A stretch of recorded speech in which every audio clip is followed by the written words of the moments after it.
Well, having wreaked havoc with Australia's once affordable and reliable power supply, the climate cult's now turned its attention to agriculture. I've long warned you, haven't I, that this was coming, and you can see it, can't you? The meat-free push in the supermarket and on restaurant menus, and all the millions being spent to create so-called lab-grown meat.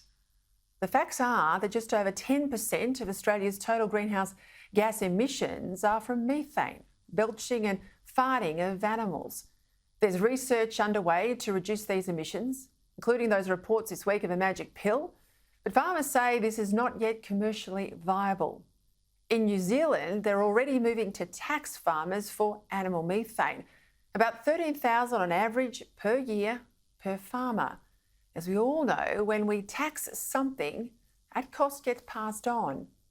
We then use less, in this case, less consumption of meat, which is the ultimate goal of the activist.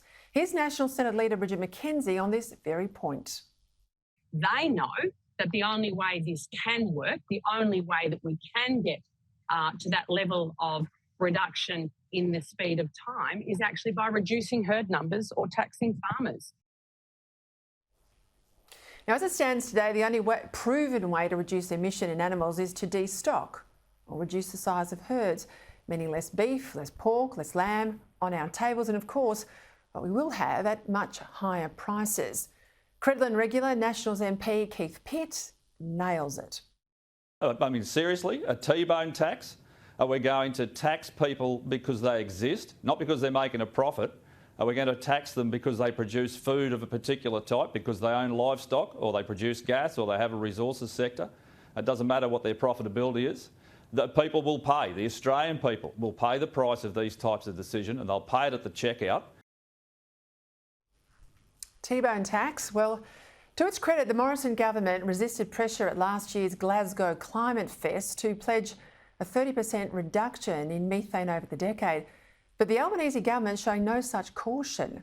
The new government wants a big announcement for this year's Climate Fest in Egypt next month to carry favour with the Biden administration and our Pacific neighbours by signing up to something that's economically damaging and pretty unachievable.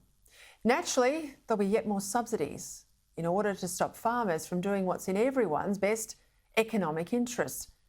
There's no doubt about climate policy, is there?